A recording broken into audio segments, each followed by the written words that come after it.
안녕하세요, 원장님. 오늘은 안면마비 중에서도 람세이 헌트 증후군을 집중해서 다뤄보려고 합니다. 많은 분이 안면마비 하면 벨마비로만 알고 계시지만 람세이 헌트는 원인과 증상이 다릅니다. 원장님, 람세이 헌트가 정확히 어떤 질환인지부터 말씀해 주시겠어요? 람세이 헌트 증후군 같은 경우에는 단순히 원은 모를 안면마비가 아니라 특정한 바이러스에 감염돼서 생기는 질환입니다. 오늘은 이 질환의 특징과 주의점, 그리고 치료와 회복 방법까지 자세히 한번 설명해 드리도록 하겠습니다. 람세이 헌트 증후군, 이름은 들어봤는데 벨마비랑 어떻게 다른 건가요? 람세이 헌트 증후군 같은 경우에는 VZV라고 하는 수두 대상포진 바이러스가 재활성화되면서 귀 주변과 안면신경에 염증을 일으키면서 생기는 안면신경마비라고 할 수 있습니다. 이 바이러스는 과거에 수두를 앓았던 사람의 신경절에 이 바이러스가 잠복해 있다가 면역력 저하로 피로나 스트레스가 생기면 재활성화될 수 있습니다. 람세이 헌트 같은 경우에는 전형적으로 생기는 안면마비 증상에 귀 뒤쪽의 통증이나 수포 발진, 그리고 경우에 따라서는 청력 혹은 평형에 문제가 생기는 점이 벨마비와 구분되는 차이점이라고 할 수 있습니다. 그럼 람세이 헌트를 겪는다면 어떤 증상이 나타날 수 있나요? 벨마비와는 무엇이 다른가요? 일단 람세이 헌트의 대표 증상은 다음과 같이 얘기할 수 있습니다.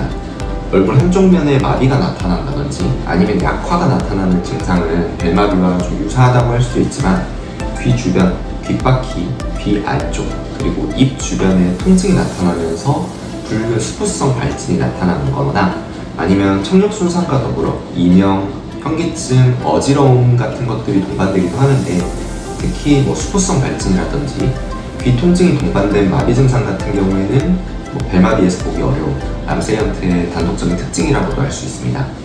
수포까지 생기고 청각이나 어지러움까지 동반될 수 있다니 훨씬 복합적인 증상이군요. 그쵸. 그래서 단순 안면마비로 치부해버리면 귀통증이나 발진, 난청 같은 신경 손상이 생기거나 재활 시기를 좀 놓칠 수 있어요. 또 벨마비에 비해서 치료가 더 까다롭고 후유증이 남을 가능성이 더 높다는 보고도 있습니다. 람세이 헌트 의심 시 병원에서는 어떤 검사를 하나요? 우선 임상적으로는 얼굴마비, 귀 주변 통증이나 수포 발진, 청각이나 평형 능력이 이상이 있는지를 먼저 확인하게 됩니다. 필요한 경우에 영상검사, 청력검사, 신경전도 검사를 통해서 다른 원인들을 배제할 수도 있고요. 또한 수포가 보인다면 바이러스가 활발하게 작용하고 있다는 중요한 단서가 되기 때문에 진단과 치료 시기를 놓치지 않는 것이 무엇보다 중요하다고 할 수 있습니다. 람세이 헌트를 치료하려면 어떤 방법이 필요할까요? 람세이 헌트 치료는 VZV가 원인이므로 항바이러스제인 아시클로버나 발리시클로버를 사용합니다. 동시에 스테로이드를 사용해 염증과 부종을 줄여주는 것이 마찬가지로 중요하고요. 이렇게 해야 신경 압박을 줄이고 손상을 최소화할 수 있습니다. 이후에 증상에 대한 대증 관리에 들어가는데 귀 통증이나 수포, 피부 자극이 심하다면 적절한 피부나 통증 관리가 필요하다고 할 수 있습니다. 청력 손상, 어지러움, 균형에 문제가 있다고 한다면 이에 대한 보조 치료를 시행하게 됩니다. 안면 근육마비를 동반하면 얼굴 표정 근육 회복을 위한 운동이나 마사지, 자극 치료를 병행해야 합니다.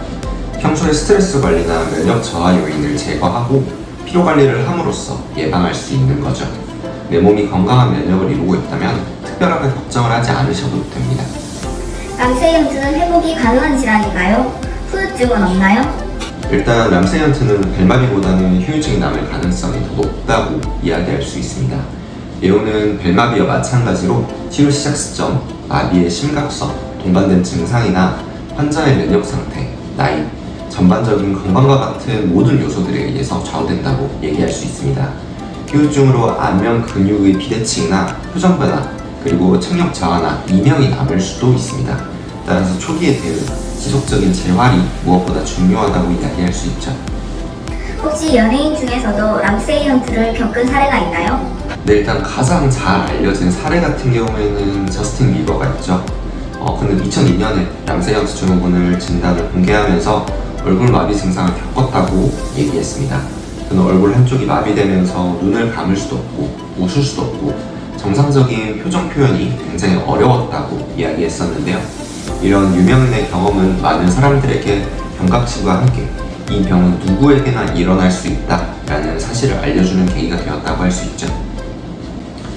람세이언트 증후군 같은 경우에는 흔하진 않지만 면역 저하나 스트레스, 피로 등에 의해서 누구한테나 발생할 수 있습니다.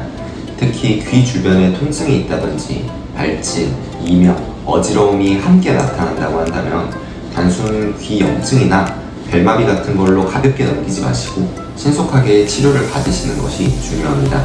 그리고 단순한 약물 치료만으로는 때때로 회복이 좀 더딜 수 있기 때문에 재활, 생활관리, 면역 조절, 그리고 통합치료까지 함께 고려한다고 한다면 회복 가능성도, 회복 속도도 훨씬 좋아집니다. 만약 주변에 이런 증상이 의심되는 분이 있다고 한다면 지체하지 말고 상담을 해보시기를 권합니다.